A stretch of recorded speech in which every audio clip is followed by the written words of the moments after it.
Hello दोस्तों, आप सबका एक बार फिर से स्वागत है हमारे YouTube channel the learning curve y GM sir में। और हम लोग सॉल्व कर रहे हैं क्लास 12 की केमिस्ट्री। और उसमें जो है आज हम जो आपके लिए टॉपिक लेकर के आए हैं वो बड़ा ही इम्पॉर्टेंट है। और इसमें से हर साल एक ना एक क्वेश्चन आपके एग्जाम में जरूर पूछता है।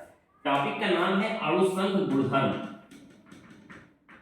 अणुसंघ गुणधर्म, जिसको इंग्लिश में कॉलिगेटिव प्रॉपर्टी भी कहते हैं। Colligative properties. तो ये कॉलिगेटिव प्रॉपर्टीज होती क्या है दोस्तों, कि अगर हम किसी विलयन में, किसी सॉल्यूशन में विलेय की मात्रा घटाते या बढ़ाते हैं तो उसकी वजह से उस विलयन के कुछ गुणों पर फर्क पड़ेगा। अब वो विलयन के जो गुण पर फर्क पड़ेगा, विलयन की जिस प्रॉपर्टीज पर कोई इफेक्ट पड़ेगा, तो उसी को हम क्या कहते हैं, अणुसंघ गुणधर्म। कौन कौन सी प्रॉपर्टी में इफेक्टेड होगी विलयन की? एक तो उसका जो वाष्प दाब है, जो वेपोराइजेशन है, उसमें कमी आ जाएगी। विलेय के घटाने या बढ़ाने से, विलेय का जो मोल हम मिला रहे हैं विलयन में, उसके घटाने बढ़ाने से क्या हो जाएगा, उसके वाष्प दाब में कमी आ जाएगी। तो एक तो ये हो गया। दूसरा है क्वथनांक में उन्नयन। क्वथनांक में उन्नयन,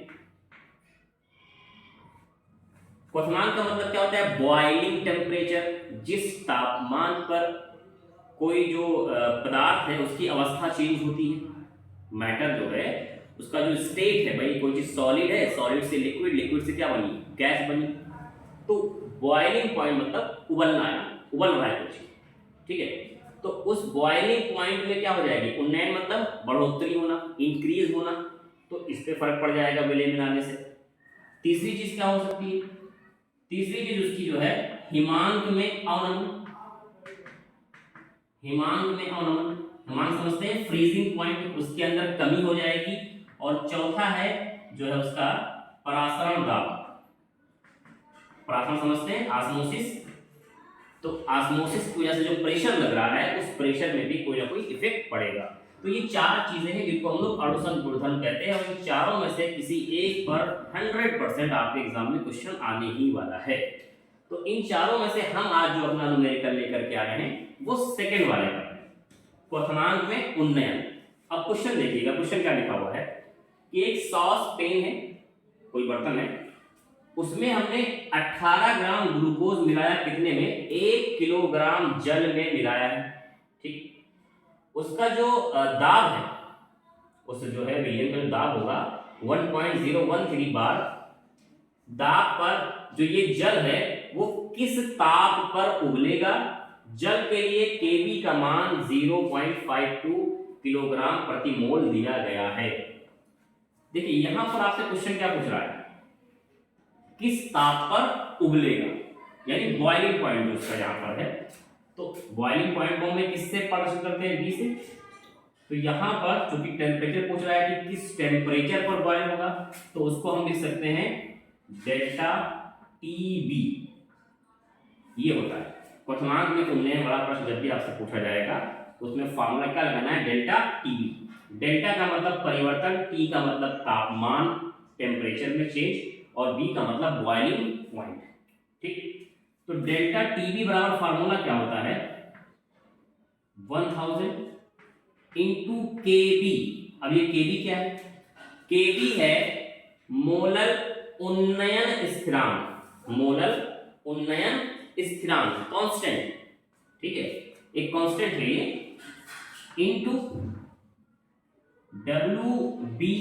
डब्ल्यू बी क्या है, विलेय का दिया गया द्रव्यमान।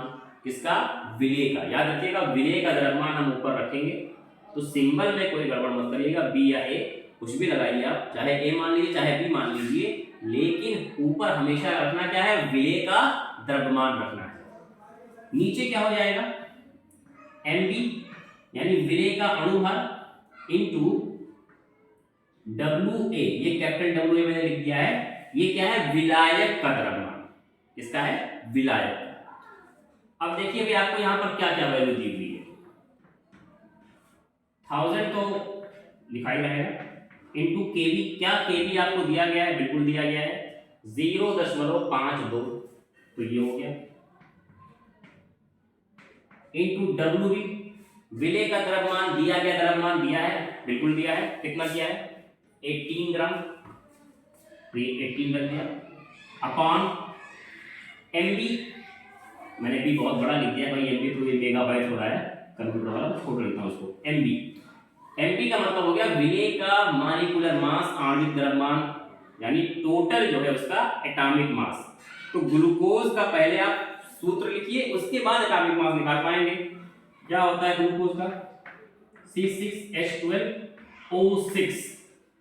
अब सबका जोड़ लीजिए, एक कार्बन का 12 होता है तो 6 का कितना हो गया 12×72, एक हाइड्रोजन का 1 होता है तो 12 का 72 12 84, एक ऑक्सीजन का 16 होता है तो 6 का 16 96, 84 और 96, 84 6 90 90 180, तो 180 हो गया MB into W A. W A का मतलब विलायक का द्रव्यमान, जिस चीज में घुला हुआ है, किसमें घुला है भाई 1 किलोग्राम जल में घुला हुआ है, तो ये कितना हो गया 1 किलोग्राम में कितना ग्राम होता है 1000। ठीक है, अब सॉल्व करें, 1000 ये तो कट गया ऐसे ही, दशमलव अगर हम हटाएंगे तो नीचे 2 जीरो बढ़ जाएगा, ये हो गया 18 से ये कट गया, 18 दहम 180, ऊपर बचा 52, नीचे बचा 1000, 52 नीचे बचा हुआ है 1000, तो डिवाइड करेंगे इजी इसको जो है, तो 1000 बाहर रखें, 52 अंदर रखेंगे, 52 1000 से कटेगा नहीं, दशमलव लगाएंगे, एक जीरो बढ़ेगा, फिर एक जीरो लगाएंगे तो फिर एक जीरो बढ़ेगा, अब ये 5 और 2 से कट जाएगा पूरा। ठीक है, तो आपका जो आंसर आया है डेल्टा टीवी की वैल्यू कितनी आई है 0.052। ठीक, तो क्वेश्चन अभी खत्म नहीं हुआ, समझिएगा। पूछा इसने क्या है, इसने पूछा है किस ताप पर उबलेगा, आपने निकाला क्या है चेंज इन टेम्परेचर, चेंज कितना हुआ है, तो चेंज आपको इतना मिला, तो ये चेंज जो है वो ये आंसर नहीं है, हम क्या करेंगे इस चेंज को इस ताप में जोड़ेंगे तब आपको पूरा आंसर मिलेगा। तो ये ताप कितना था, कोई भी भाई जल है तो वो कितने ताप पर उबलता है, नॉर्मली अगर हम ये माने कि एक बार पे कितने टेम्परेचर पर उबलेगा, तो अगर केल्विन में लेंगे उसको, तो केल्विन होता है वो 373 केल्विन, 373 केल्विन पर, ठीक है, उबलेगा भाई। 273 is equal to 0 degree centigrade होता है और 100 डिग्री सेंटीग्रेड पर उबलता है, तो 0 प्लस 100 उधर, तो 273 में आप 100 ऐड करोगे कितना बार होता है, ये होता है 0 डिग्री सेंटीग्रेड, 273 केल्विन बराबर है 0 डिग्री सेंटीग्रेड। ठीक है, तो हमको पता है कि 100 डिग्री सेंटीग्रेड पर उबलती है वो चीज पानी जो है, तो इसमें आप 100 ऐड करोगे कितना हो जाएगा 373 केल्विन। तो अब इसके अंदर हम ये चेंज ऐड करेंगे तब हमको एग्जैक्ट टेम्परेचर मिलेगा कि इतने पर उबलेगा। तो 373 में हम इसको ऐड कर लें 0.052, तो कितना हो जाएगा आंसर 373.052 केल्विन, तो ये आपका होगा आंसर। ओके, आई होप कि आपको ये क्वेश्चन समझ में आया हो। Thank you.